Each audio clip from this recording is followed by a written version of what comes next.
I want to flow in the spirit. So, in the spirit of confession, I too have a confession. Somebody dances like a loser man, another one knows how to dance. And then God looked at the world and he saw some brothers and sisters in America and in India who are known as the frozen chosen. And so he took some young kid from Africa to go to America to teach them how to dance. So that's my confession, that I get to be in America as a dancer. In the turn of the 19th century, some Scottish missionaries left their homelands in Scotland and made their way into an African village. And as they got into this village, they watched and observed how the villagers were living. They noticed that the villagers would get up every morning, get on their knees, look up to a mountain and worship the mountain. And as they watched this, they asked them, why is it that you worship the mountains? The villagers said, look at that beautiful mountain. Look at its snow-capped tops and its lush foothills. It's too grand, too majestic not to have some majestic power. And so, we worship the creator of the mountain. The missionaries saw an opportunity for them to engage these young people. And they told them, can we tell you the story of the creator of the mountain? And of course, they told them the story of the Bible. One of the young people in the village became a chef for the missionaries as they took them around and they settled in one of the mission centers where he became a chef. He raised his 12 kids. Yes, we Africans know how to multiply and fill the earth. He raised all his 12 kids to be Christians. One of his kids became a pastor, a Presbyterian pastor. The Presbyterian pastor's kid is the voice that you're listening to at this time. You have the PowerPoint. I want you to see this. This is my grandfather Harrison, who was rich. My grandfather was rich by a Scottish missionary, and he took on his name. He took on the name Harrison. And then, when I was born, my dad became a pastor, Presbyterian pastor here in Kenya with the Presbyterian Church. When I was born, I was named Harrison. So my first name is actually Harrison after a Scottish missionary. In 100 years, the missions has gone from the west to the rest and back to the west. The hand of begging has become the hand of blessing. The hand of begging has become the hand of blessing. And so I want to do a quick flyover on a few things that we may need to rethink if we're going to be people on mission and if the hand of begging will become the hand of blessing. The first thing that we must rethink is our why.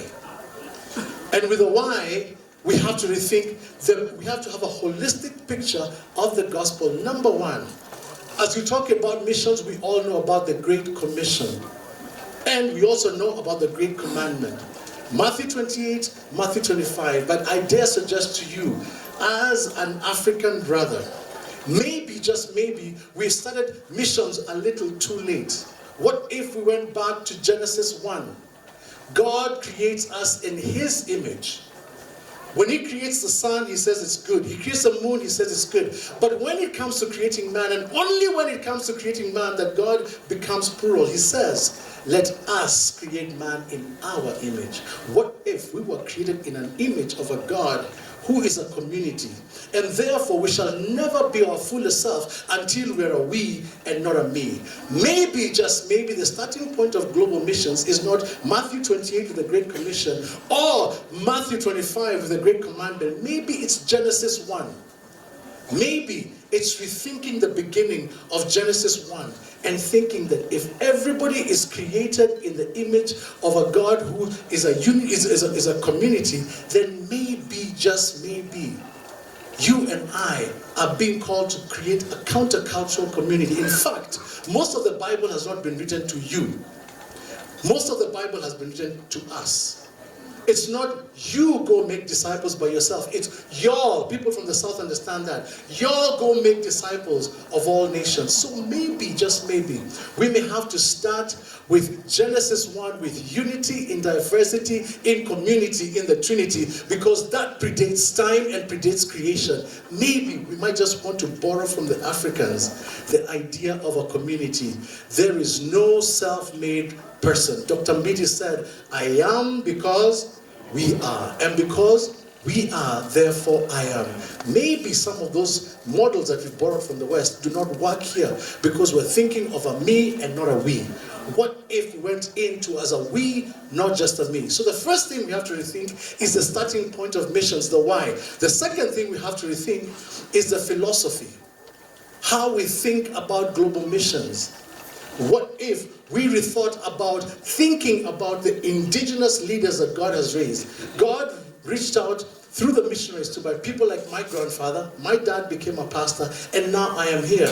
What if we thought about the indigenous leaders? God has raised some wonderful indigenous leaders in every part of the world. And our work as we come about them is not to start something with them, but it is to catalyze what they're doing. What if we catalyzed what the indigenous leaders are doing? You know what a catalyst does? A catalyst speeds up a reaction. But a second quality of a catalyst is that it leaves no residue of itself. So we cannot go and leave our churches in other countries. What if we stood with the indigenous leaders and catalyzed that? Rethinking our philosophy, rethinking global trends. There's over 400 million people today in the world that are living in countries outside of the place that they were born. What if we engaged those people where they are in the new countries, and maybe they might just go back? We might have to rethink some global trends. Another global trend that we might have to rethink is the dispersion of people.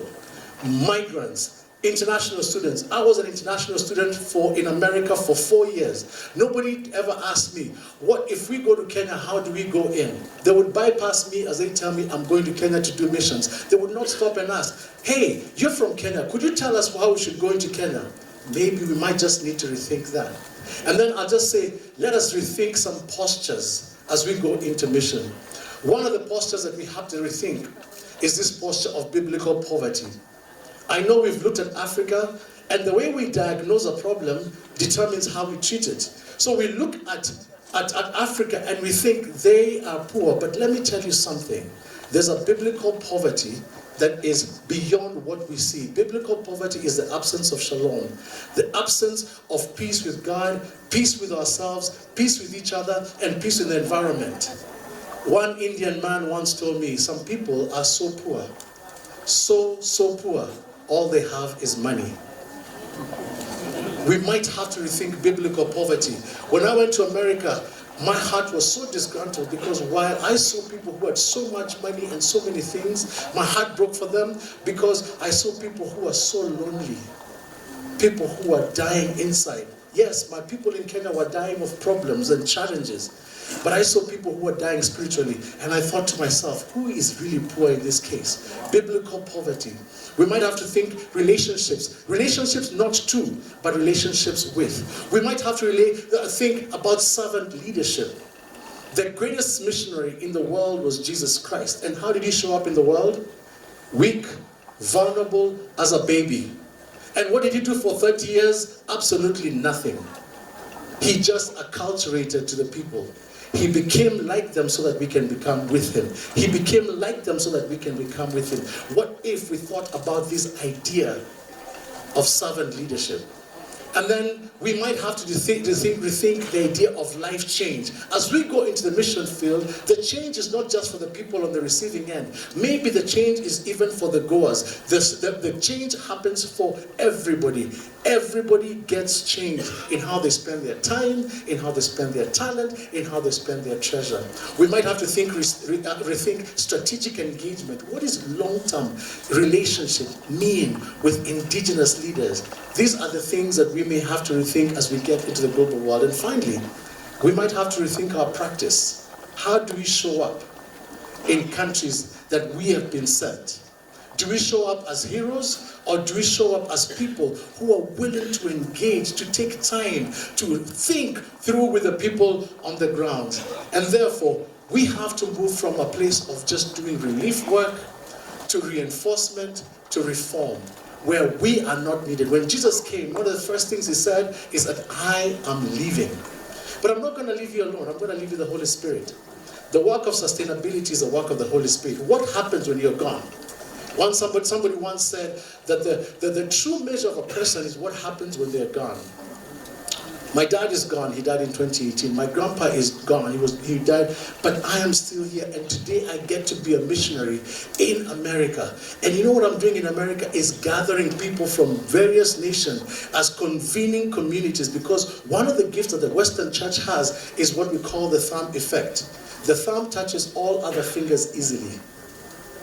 Americans go to Africa, Americans go to Asia, Americans go to Latin America. What the American church can do is to convene us. And so what I've become is to be able to be a part of a global convening communities. People from every nation, every tribe, every time. For the sake of discipling the next generation of globally minded leaders to transform every sector of society with the gospel of Jesus Christ. Maybe, just maybe, we may have to rethink our strategies.